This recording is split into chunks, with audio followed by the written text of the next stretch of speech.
പ്രവാസം ഒരു പറിച്ചുനടലാണ്. വളരെക്കാലമായി പരിചയിച്ച ഉള്ളറിഞ്ഞ മണ്ണിൽ നിന്നും നിറമോ മണമോ ഒന്നുമറിയാത്ത മണ്ണിലേക്കുള്ള ചുവടുമാറ്റം.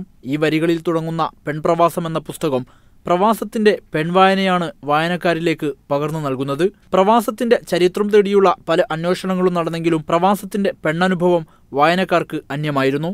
പ്രവാസ ജീവിതം അവസാനിപ്പിച്ചാൽ എനിക്ക് നഷ്ടമാവുന്നത് എൻ്റെ സ്വാതന്ത്ര്യമാണ് തുടങ്ങി തുറന്നുപറച്ചിലുകൾ നടത്തുന്ന പെണ്ണെഴുത്തുകാർ ഈ വിടവിനെയാണ് ഈ പുസ്തകത്തിലൂടെ പൂരിപ്പിക്കുന്നത്.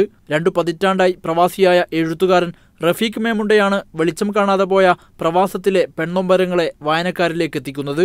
ഇന്ത്യക്ക് പുറത്തുള്ള പ്രവാസികളായ പെണ്ണുങ്ങളുടെ രചനകളാണ് ഉൾപ്പെടുത്തിയിട്ടുള്ളത്.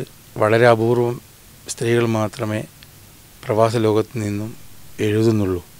പക്ഷേ ആണുങ്ങളെക്കാൾ അനുഭവങ്ങൾ പ്രവാസ ജീവിതത്തിൽ അനുഭവിക്കേണ്ടി വന്ന സ്ത്രീകൾ എത്രയോ ഉണ്ട്.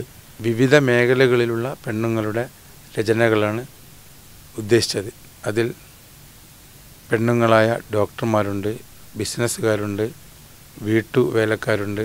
മാനസി, നിർമ്മല, സിത്താര എസ് തുടങ്ങി പ്രവാസലോകത്തെ 21 സ്ത്രീകളാണ് പുസ്തകത്തിലൂടെ അനുഭവങ്ങൾ പങ്കുവെക്കുന്നത്. ഏകാന്തതയും സ്വപ്നങ്ങളും പേറുന്ന പെൺജീവിതങ്ങളുടെ പ്രവാസ അനുഭവങ്ങളെന്ന് പുറംചട്ടയിൽ കുറിച്ചിട്ട വരികൾ അക്ഷരാർത്ഥത്തിൽ അകംതാളുകളുടെ ആകത്തുകയാണെന്ന് പറയാം.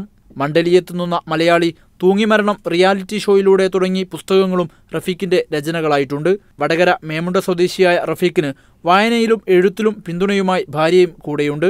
പ്രവാസി ഫലിതങ്ങൾ, കഫ്തീരിയ കഥകൾ തുടങ്ങിയവയുടെ പണിപ്പുരയിലുള്ള ഈ എഴുത്തുകാരൻ അടുത്ത മാസം നടക്കുന്ന ഷാർജ പുസ്തകോത്സവത്തിൽ പെൺപ്രവാസം പ്രകാശനം ചെയ്യാനുള്ള ഒരുക്കത്തിലാണ്. ഹാരിസ് അരിക്കുളം, മീഡിയ 1.